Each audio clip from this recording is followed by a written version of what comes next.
اعوذ باللہ من الشیطان الرجیم بسم اللہ الرحمن الرحیم الحمد للہ رب العالمین وصلی اللہ علی محمد وآلہ الطاہرین اللہم صل علی محمد وآل محمد وعجل فرجہم اللہم کل ولیک الحجۃ ابن الحسن صلواتک علیہ وعلی آبائہ فی هذه الساعة وفی کل ساعة ولیا وحافظا وقائدا وناصرا ودلیلا وعینا حتی تسکنہ ارضک طوعا وتمتعہ فیہا طویلا.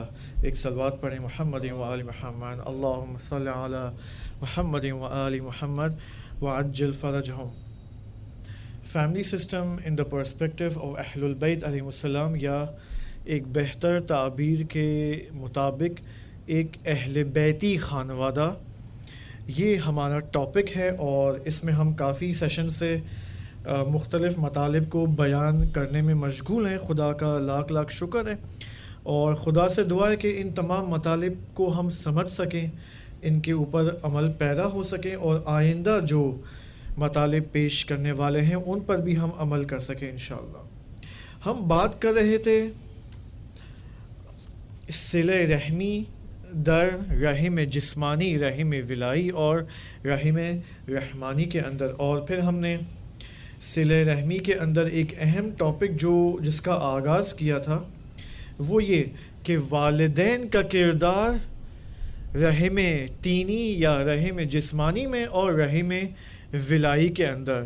رحم جسمانی یعنی وہی بلڈ ریلیشنز، اس کے اندر والدین کا کیا کردار ہے، اور اس میں ہم نے سب سے پہلے مرحلے میں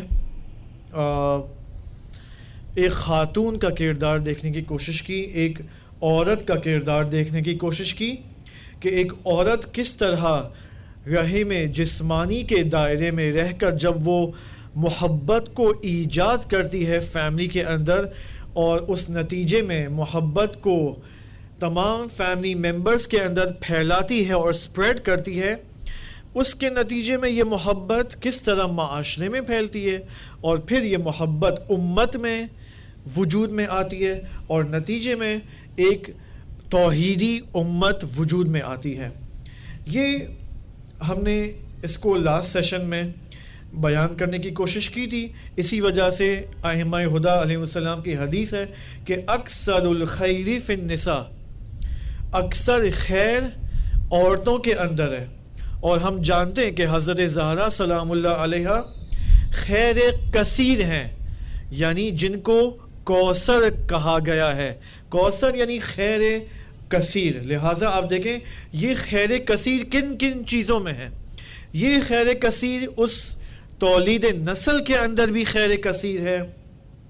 یہ خیر کثیر فیملی کے اندر کثرت سے سکون کا ہونے میں خیر کثیر ہے، اور پھر یہ خیر کثیر خانوادے سے عبور کر کے معاشرے کے اندر پھیل جاتا ہے. یعنی یہ محبت اس خیر کثیر کی حالت میں کثرت سے پھیل جاتی ہے اس معاشرے کے اندر اور پھر اس امت کے اندر. لہٰذا اس وجہ سے آپ دیکھیں نبی اکرم صلی اللہ علیہ وآلہ وسلم فرماتے ہیں کہ ما بنی بناء فی الاسلام احب الی اللہ تعالی من التزویج. اسلام کے اندر جو سب سے اچھی بنا اور بنیاد جو مجھے پسند ہے، خدا کو بھی پسند ہے، احب الی اللہ تعالی، وہ ہے تزویج اور ازدواج. کیونکہ ازدواج کے ذریعے یہ محبت کا نظام پورے معاشرے میں اور پوری امت میں پھیلے گا. تو یہ نبی اکرم صلی اللہ علیہ وآلہ وسلم کا پرسپیکٹو ہے. پھر ہم جب حضرت زہرا سلام اللہ علیہ کو دیکھتے ہیں تو آپ دیکھیں حضرت زہرا سلام اللہ علیہ کا جو کیریکٹر ہے اس پورے ان کی پوری 18 سالہ زندگی کے اندر، تو ہمیں حضرت زہرا سلام اللہ علیہ کا یہ کردار، محبت کا کردار، ہمیں آپ دیکھیں رحم جسمانی میں بھی نظر آتا ہے، رحم ولائی کے اندر نظر آتا ہے. آپ دیکھیں اسی وجہ سے حضرت زہرا کو کہا گیا ام ابیہا، اور یہ حضرت خدیجہ سلام اللہ علیہ نے حضرت زہرا سلام اللہ علیہ کو اپنی وصیت میں کہا تھا کہ تم نے جس طرح میری مادری کی تھی جب تم میری شکم میں تھی, میرے رحم میں تھی, اور تم نے میری مادری کی تھی, اب جب میں دنیا سے جانے والی ہوں اب تم اپنے بابا کی بھی مادری کرو. لہٰذا حضرت زہرا کو کیا کہا جاتا ہے؟ ام ابیہا. یہ رحم جسمانی کے اندر. پھر آپ آئیں رحم ولائی کے اندر, حضرت زہرا کو کیا کہا گیا ہے؟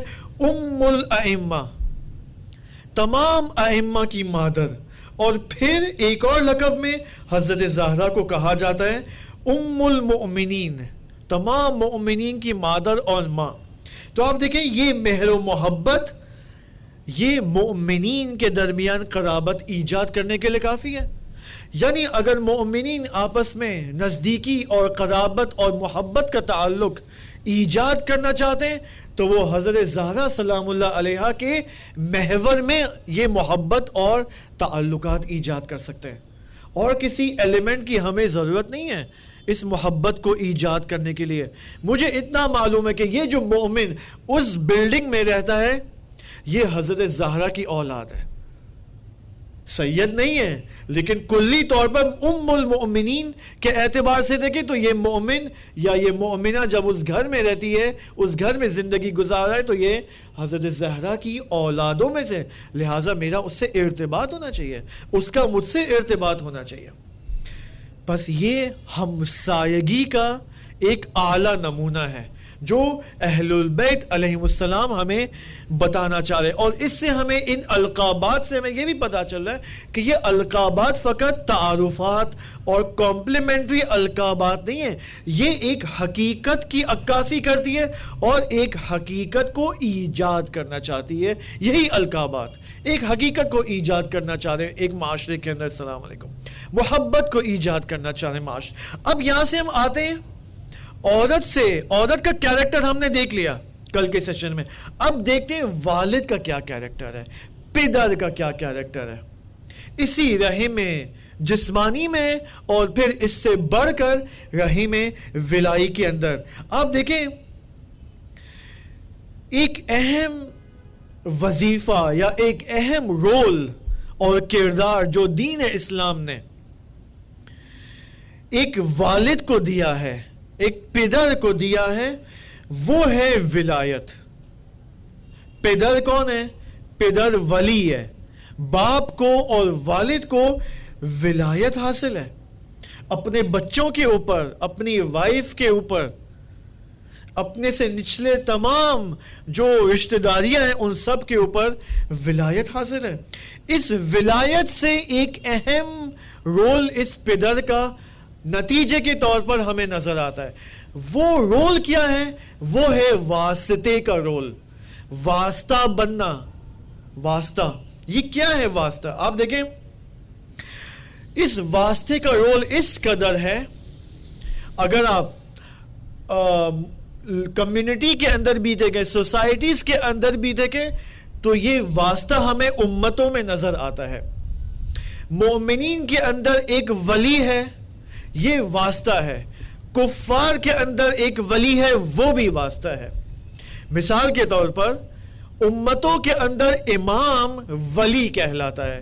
اس ولی کا کیا کام ہے؟ اس ولی کا کام یہ ہے کہ امت کو سعادت کی راہ تک پہنچائے. کفار کے اندر بھی ولی ہے, اس ولی کا کام کیا ہے؟ اس ولی کا کام یہ ہے کہ اپنی امت کو شقاوت کی منزل تک پہنچائے. تو یہ ولی جو ہے, چاہے وہ مومنین کے اندر ہو, چاہے وہ کافرین اور دشمنان کے اندر ہو, اس ولی کا کام واسطے کا کام ہے, واسطے کا کردار نبھانا ہے. لہٰذا اس تکوینی اعتبار سے دیکھیں, فطرت کے اعتبار سے دیکھیں, تو یہ ولی ولایت, اس کو ولایت حاصل ہے اور واسطے کا کردار ادا کرتا ہے. اگر ہم نظام تکوینی کے اندر دیکھنا چاہیں, اس فطری نظام کے اندر دیکھنا چاہیں, تو یہ پدر اپنے اور اپنے بچوں کے درمیان واسطہ بنتا ہے روزی اور رزق پہنچانے میں. یہ پدر واسطہ بنتا ہے اس نظام تکوینی کے اعتبار سے. نظام تشریعی اور شریعت کے اعتبار سے دیکھیں تو اس پدر کا کام ہے کہ فیملی کے اندر فیملی کو نان و نفقہ پہنچائے. یہ نظام تشریعی کے اعتبار سے ہے. نظام تکوینی اور فطرت کے اندر یہ ہمیں واسطے کا کیریکٹر نظر آتا ہے پدر کے اندر, لیکن نظام تشریعی کے اندر یہ واجب قرار دیا ہے ایک والد کو کہ تمہارا کام ہے, بیوی کا کام نہیں ہے, تمہارا کام ہے نان و نفقہ پہنچانا.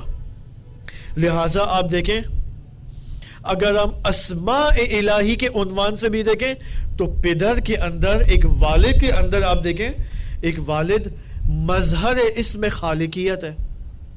کیونکہ یہ کیسے مظہر خالقیت ہے؟ ایک والد ہے گھر کے اندر, وہ اسم خالق کا مظہر اور تجلی ہے. کیسے؟ کیونکہ اس والد کے ذریعے جو ہے وہ کیا ہے, نطفہ پہنچتا ہے اس رحم مادر کے اندر اور یہ بچہ وجود میں آتا ہے. تو یہ والد کیا, یہ والد مظہر اسم خالق ہے, خداوند سبحان کا. دوسری طرف سے آپ دیکھیں یہی والد اور یہی مرد اس گھر کے اندر اس میں قادر اور قدرت کا مظہر ہے گھر کے اندر, کیونکہ جو پاور والد کو حاصل ہے وہ کسی اور کو حاصل نہیں ہے گھر کے اندر. اسی طرح رازقیت کا بھی مظہر کون ہے؟ یہی پدر, یہی والد, یہی ہسبینڈ. دیکھیں مختلف اسماء الہی کا مظہر کون ہے؟ یہ پدر ہے. اگر ایک باپ, ایک ہسبینڈ اپنے آپ کو اس نگاہ سے دیکھے تو اس کا کردار خانوادے کے اندر کتنا پازیٹیو بن جائے گا. اس کو احساس ہوگا کہ میں جو والد ہوں, میں جو پدر اور ہسبینڈ ہوں, میں مظہر اسم خالق ہوں, میں مظہر اسم قادر ہوں, میں مظہر اسم رازق ہوں. اگر ایک والد اپنے آپ کو اس اعتبار سے دیکھے تو وہ اپنے اندر کتنی عظمت کا احساس کرے گا معنوی اعتبار سے. پھر آپ دیکھیں اگر گھر میں وہ بلا وجہ کسی بچے کو اپنی وائف پر غصہ اگر غصے سے پیش آتا تو اب یہ بلا وجہ غصے سے پیش نہیں آئے گا, اس کے اندر آٹومیٹکلی کنٹرول ایجاد ہو جائے گا. آپ دیکھیں یہ نگاہ اگر وہاں سے آپ دیکھیں اگر اس خاتون کو یہ احساس ہو جائے, اس کے اندر یہ پرسپشن آ جائے کہ میں اس میں جمال الہی کا مظہر ہوں, تو آپ دیکھیں گھر کے اندر اگر وہ پہلے گھر والوں کی نسبت کم محبت کرتی تھی, اب گھر والوں کی نسبت السلام علیکم, اب گھر والوں کی نسبت اب وہ زیادہ محبت سے پیش آئے گی. یہ اس کا کیریکٹر ہے, یہ وہ وظیفہ ہے نظام تکوینی اعتبار سے, تشریعی اعتبار سے جو خداوند سبحان نے اس پدر اور اس زن کے اوپر جو ہے وہ یہ وظیفہ عائد کیا ہے. اب آپ آئیں تھوڑا سا بالاتر, ابھی تک ہم بات کر رہے تھے اس رحم جسمانی کے اندر, اب آئیں رحم ولائی کے اندر, آئیں روایات کے اندر. دیکھیں روایات معصومین علیہ السلام میں پدر کو, والد کو, فادر کو ایک ایسی حقیقت کے عنوان سے بیان کیا گیا ہے جس حقیقت سے سب آشنا ہے, پدر کی حقیقت سے, والد کی حقیقت سے. سارے انسان اس حقیقت کو جانتے ہیں. اگر انہوں نے اپنی زندگی میں اپنے باپ کا سایہ, خونی باپ کا سایہ دیکھا ہو نہ دیکھا ہو, لیکن پدر اور والد اور باپ کی حقیقت سے سب آشنا ہے. لہٰذا آپ دیکھیں نبی اکرم صلی اللہ علیہ وآلہ وسلم کی یہ حدیث کہ میں اور علی ابوا هذه الامہ, میں اور علی اس امت کے باپ ہیں. یہ روایت کہاں ہے؟ یہ روایت ابن شہر آشوب نے اپنی کتاب جلد نمبر 3 صفحہ نمبر 105 میں یہ روایت نقل کی ہے کہ کیا میں اور علی اس امت کے والد ہیں. لہٰذا اب علی اور محمد صلی اللہ علیہ وآلہ وسلم کون ہیں؟ اس امت کے امام ہیں, رائٹ, اس امت کے امام ہیں. خوب, امام اور امت, اس امت کے والد اب کون ہیں یہاں پر؟ علی اور محمد اور ان کے بعد تمام ائمہ خدا علیہ السلام. بس یہاں پر نبی اکرم ایک حقیقت ہمیں بتا رہے کہ جس طرح نظام خانوادہ کے اندر ابوت باپ اور بنوت بیٹے ابوت اور بنوت کا آپس میں ایک ریلیشن پایا جاتا ہے، نظام امت کے اندر بھی ابوت اور بنوت کا ریلیشن پایا جاتا ہے۔ یہ جو پوری امت مسلمہ ہے، ان کے والد کون ہیں؟ نبی اکرم اور امام علی علیہ السلام، اور یہ پوری امت ان کی اولاد کہلائے جاتے ہیں۔ یہ نظام امت کے اندر ہمیں اس ابوت اور بنوت کا رابطہ بتایا جا رہا ہے۔ اس کا نتیجہ کیا ہونا چاہیے؟ اب اس کا کیا نتیجہ ہوگا؟ سوسائٹل نتیجہ کیا ہوگا؟ اس کا سوسائٹل نتیجہ یہ ہونا چاہیے کہ امت کے اندر، اسلامک نیشنز کے اندر جتنے بھی افراد پائے جاتے ہیں، مرد و زن، پیر و جوان، سب کے سب، ان سب کا ایک ہدف معین ہونا چاہیے، ان سب کا ایک گول ہونا چاہیے، کیونکہ ان سب کے اوپر کون ہے؟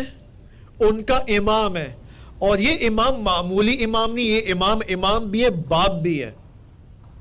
جس طرح گھر کے اندر تمام بچوں کا ایک گول ہونا چاہیے، وہ کیا؟ کہ اپنے والد کو سپورٹ کریں، اپنے والد کے اہداف کے ساتھ ہم آہنگ ہو جائیں۔ لہٰذا اس گھر کے اندر کیا ایجاد ہو جائے گی؟ وحدت اور یونٹی ایجاد ہو جائے گی، کیونکہ سب افراد ان کا ایک گول ہے۔ امت ایک بڑا خانوادہ ہے، ان سب کا ایک باپ ہے، ایک والد جو امام ہے۔ انا و علی ابوا هذه الامہ۔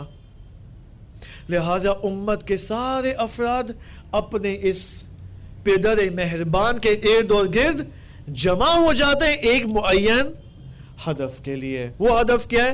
سعادت، کمال حاصل کرنا۔ آپ دیکھیں اس سے پھر کیا ہو جائے گا؟ وحدت اور یونٹی اور یہ ساری چیزیں ایجاد ہو جاتی ہیں۔ یہ ایک طبیعی نتیجہ ہے۔ لہٰذا آپ دیکھیں حضرت عیسیٰ علیہ السلام، بہت خوبصورت بیان ان کا ہے، وہ یہ فرماتے ہیں کہ کوئی ایسا انسان نہیں ہے مگر یہ کہ وہ 2 دفعہ متولد ہوتا ہے، یا یہ کہ اسے 2 دفعہ متولد ہونا چاہیے، اس کے 2 تولد ہونے چاہیے۔ ایک تولد تو وہ یہ جو ہم سب جانتے ہیں، خونی ماں باپ سے تولد کرنا۔ یہاں پر حضرت عیسیٰ علیہ السلام فرماتے ہیں کہ اب یہ جو دوسرا تولد ہے، کہ ابھی میں آپ کی خدمت میں پیش کروں گا، اگر یہ دوسرا تولد حاصل نہ ہو اس انسان کو، تو یہ انسان ملکوت آسمان تک نہیں پہنچ سکتا، اس عروج کو حاصل نہیں کر سکتا۔ حضرت عیسیٰ علیہ السلام یہاں پر فرماتے ہیں کہ ایک تولد خونی ماں باپ سے ہے، دوسرا تولد معنوی ماں باپ سے ہے۔ معنوی ماں باپ سے بھی تولد ہونا ضروری ہے۔ اب وہ تولد کیسے ہوگا؟ اب یہ سب یہ سیشنز اسی لیے تاکہ ہمیں پتا چلے وہ پروسیس کیا ہے۔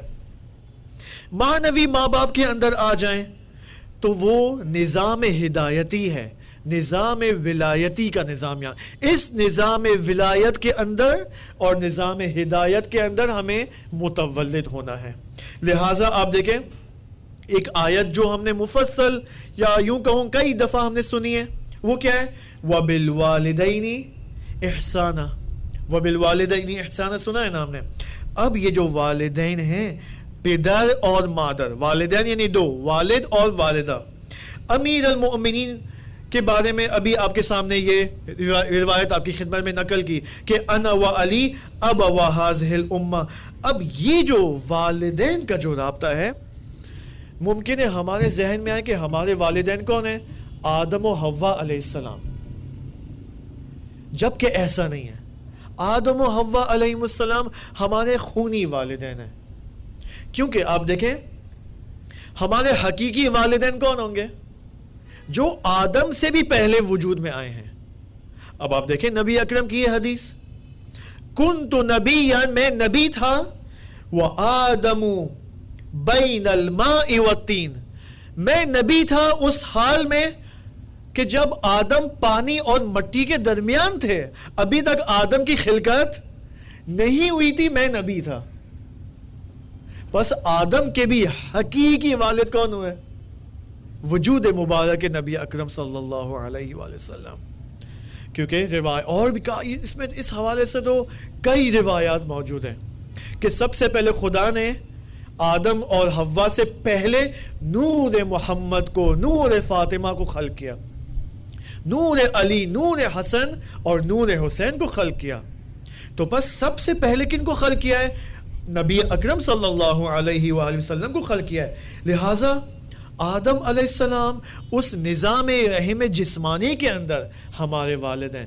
نظام رحم رحمانی یا یوں کہوں نظام رحم ولائی اور اہل بیتی میں جو کہ ہمارا حقیقی نظام ہے، اس میں ہمارے والدین علی و محمد، علی اور تمام معصومین علیہ السلام ہمارے والد ہیں.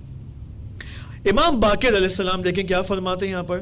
امام باقر علیہ السلام فرماتے ہیں کہ ان رسول اللہ صلی اللہ علیہ وآلہ وسلم وعلی الوالدان، رسول خدا اور علی تمہارے والد ہیں، تمہارے دو والد ہیں، یا ایک اور تعبیر کے مطابق والدین ہیں.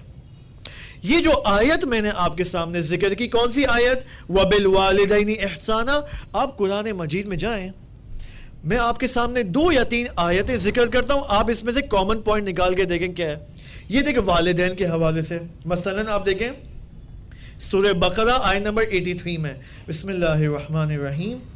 وَإِذْ أَخَذْنَا مِيثَاقَ بَنِي إِسْرَائِيل، جب ہم نے میثاق لیا بنی اسرائیل سے. وہ میثاق کیا ہے؟ وہ عہد کیا بنی اسرائیل سے؟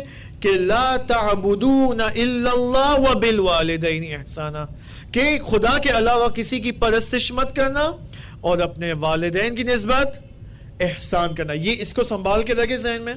دوسری آیت دیکھیں سورہ نساء 36، بسم اللہ الرحمن الرحیم. وَاعْبُدُوا اللَّهَ، خدا کی عبادت کرو، وَلَا تُشْرِكُوا بِهِ شَيْئًا وَبِالْوَالِدَيْنِ احسانا. تیسری آیت دیکھیں سورہ نساء 151، قُلْ تَعَالَوْا أَتْلُ مَا حَرَّمَ رَبُّكُمْ عَلَيْكُمْ أَلَّا تُشْرِكُوا بِهِ شَيْئًا وَبِالْوَالِدَيْنِ احسانا. کیا کامن پوائنٹ ہے؟ کوئی بتا سکتا ہے کامن پوائنٹ کیا ہو سکتا ہے تینوں؟ یعنی والدین کے ساتھ ساتھ کس کو ذکر کیا جا رہا ہے؟ توحید کو ذکر کیا جا رہا ہے. توحید، خدا کی وحدانیت، اور والدین کو یہاں پر ذکر کیا جا رہا ہے. اس سے ہم کیا نتیجہ نکال سکتے ہیں؟ کہ یہاں پر فقط ان والدین کی بات نہیں ہو رہی، یعنی احسان بے والدین فقط اس خونی ریلیشنز کے اندر نہیں ہے، بلکہ اس کے ساتھ ساتھ اس رحم ولائی کے اندر اور رحم رحمانی کے اندر بھی احسان کرنا ضروری ہے. رحم ولائی یعنی اہل البیت ہمارے والدین ہیں، ان کے ساتھ ہم احسان کیسے کریں گے؟ نظام معنوی اور سیر و سلوک میں وہ ہمارے والدین کیسے بنیں گے؟ ایک طریقہ ہے اطاعت کے ذریعے، فقط اور فقط اطاعت کے ذریعے. اطاعت سے وہ کنیکشن اور مشابہت ایجاد ہوتی ہے. میں نے کیا کہا؟ اطاعت سے کیا ایجاد ہوتی ہے؟ مشابہت ایجاد ہوتی ہے. کیسے؟ یہ اللہ نے ایسا نظام بنایا ہے کہ ہم جس کی بھی اطاعت کریں مسلسل اس کی شباہت ہمارے اندر ایجاد ہونے لگے گی. اگر ہم اہل البیت کی مسلسل اطاعت کرتے جائیں اور شیطان کی اطاعت نہ کریں مسلسل، اس کے نتیجے میں کیا ہوگا؟ ہمارے اندر وہ شباہت ایجاد ہو جائے گی، وہ خصوصیات ایجاد ہو جائیں گی جو اہل البیت علیہ السلام کے اندر ہے. لہٰذا آپ دیکھیں نبی اکرم نے حضرت سلمان فارسی کے بارے میں کیا فرمایا؟ السلمان منا اہل البیت، سلمان ہم اہل البیت میں سے ہیں. لہٰذا یہاں پر علماء اور عرفاء بہت خوبصورت نتیجہ نکالتے ہیں کہ سلمان کو کون سا مقام حاصل ہوا؟ یہاں پر مقام منا حاصل ہوا ہے، مقام منی حاصل ہوا ہے. یہ مقام منا فقط سلمان اور ابو ذر کی حد تک نہیں ہے، فقط ان تک محدود نہیں ہے. یہ مقام منا ہم بھی حاصل کر سکتے ہیں. کیسے؟ اطاعت کے ذریعے. اور اطاعت کے ذریعے کیا ہوگا نتیجے میں؟ تشابہ اور سملیرٹی ایجاد ہو سکتی ہے. اسی وجہ سے آپ دیکھیں اسی اطاعت کو قرآن مجید میں کیسے ذکر کیا گیا ہے طالوت کے واقعے کے اندر. طالوت کا قصہ ہم سب کو معلوم ہے. آپ یہ آیت دیکھیں, یہ آیت آئی ہے سورہ بقرہ آیت نمبر 249 میں کہ ان اللہ مبتلیکم بنہر, نہر کا واقعہ, نہر اور طالوت کا واقعہ ہم سب کو معلوم ہے. یہ دیکھیں فمن شرب منہ فلیس منی, جو بھی اس نہر سے پانی پیے گا وہ مجھ میں سے نہیں ہے. فلیس منی ومن لم یطعمہ فانہ منی, اور جو اس میں سے اطعام نہیں کرے گا فانہ منی, وہ مجھ میں سے ہے. دیکھیں کیا کون سا لفظ آ رہا ہے یہاں پر, اطاعت, اس کے نتیجے میں لیس منی یا منی آ رہا ہے. علماء اور مفسرین اور عرفاء اس سے یہی استفادہ کرتے ہیں کہ یہ مقام منا اس کو نصیب ہوگا جو اطاعت کرے گا. بس اطاعت وہ طریقہ ہے, وہ روش ہے جس کے ذریعے ہمارا کنیکشن ایجاد ہو جائے گا ہمارے والدین سے. اب میں آپ کے سامنے ایک حدیث ذکر کرنا چاہ رہا ہوں.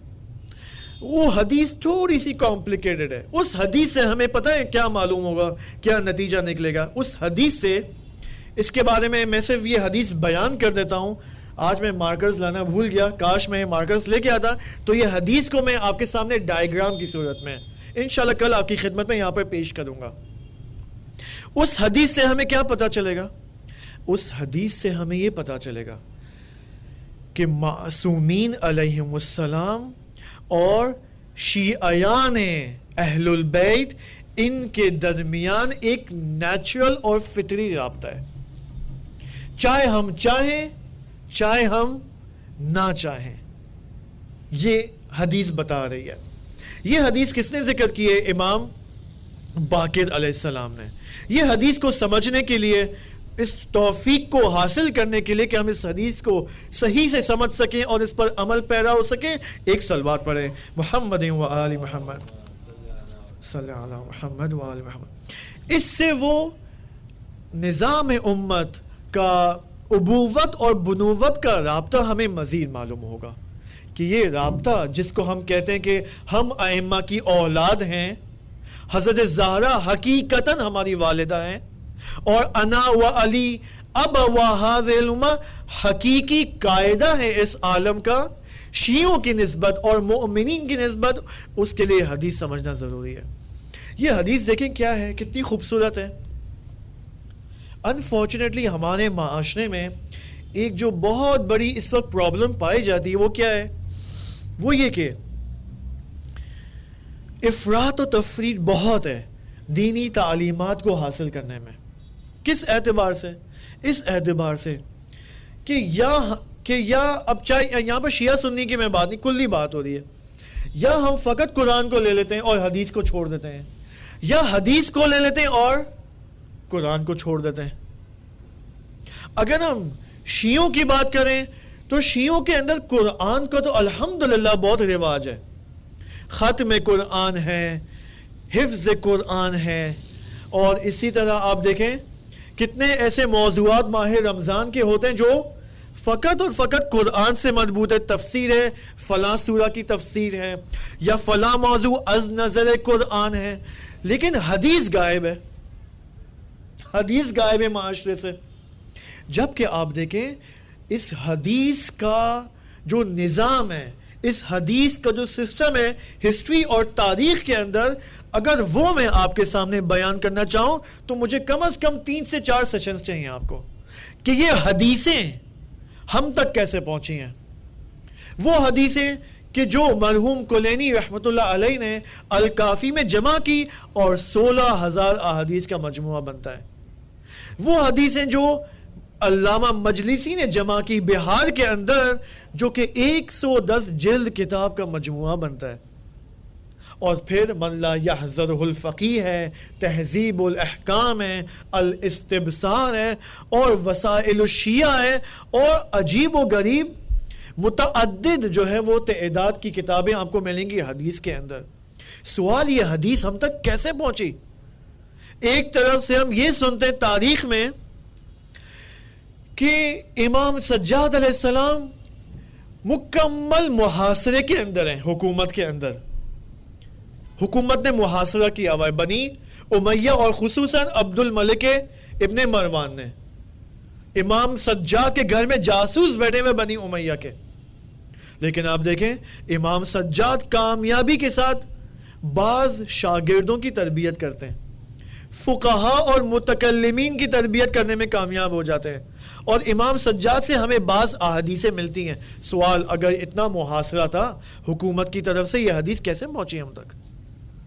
عجیب سوال نہیں ہے؟ ویلڈ کوشچن نہیں ہے؟ امام باقر، امام صادق، امام کاظم علیہ السلام کو دیکھیں، علیہم السلام کو دیکھیں آپ، حکومت کی طرف سے محاصرہ ہے. اگرچہ امام باقر اور امام صادق علیہ السلام کے زمانے میں ایک اوپن ماحول اماموں کا، دونوں امام کو نصیب ہوتا ہے.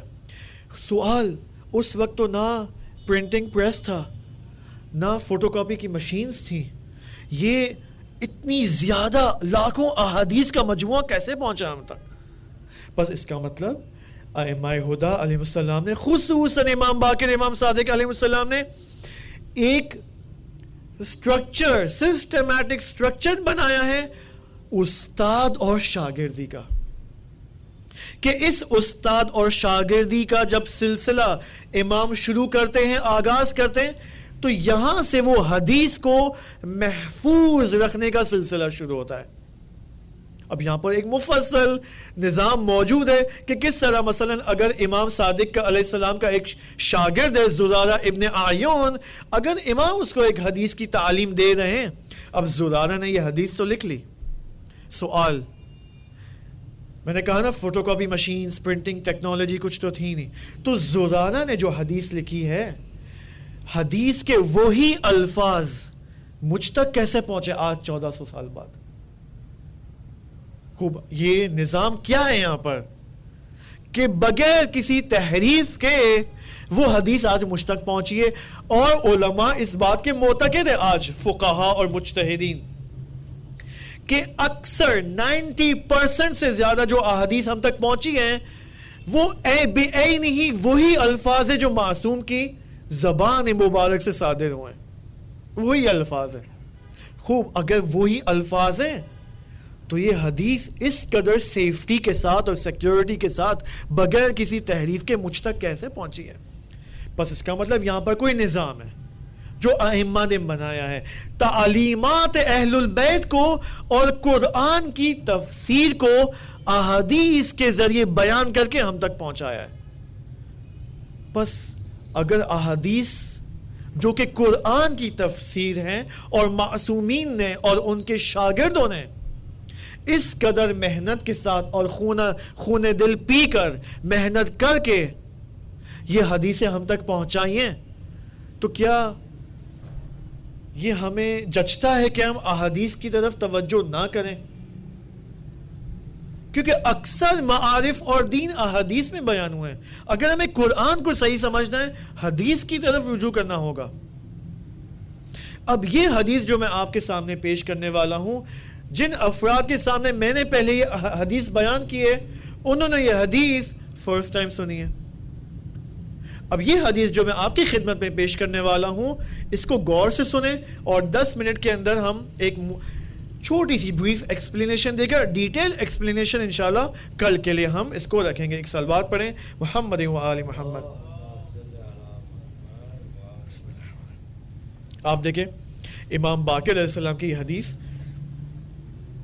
ان اللہ، یقیناً خداوند سبحان، خلق محمدا و آل محمد من طینۃ علیین، خداوند سبحان نے محمد اور آل محمد کے ابدان کو، ابدان یعنی بدن کی جمع، جسم، محمد و آل محمد کے ابدان اور جسموں کو علیین کی طینت سے بنایا ہے.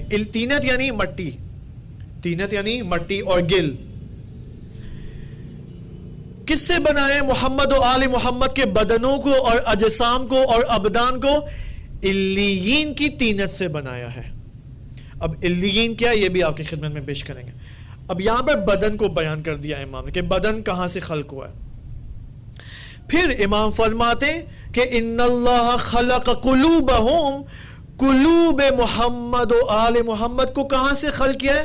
من طینۃ فوق ذالک، علیین سے بالا تر جو مقام اور طینت ہے اس سے قلوب محمد و آل محمد کو خلق کیا ہے.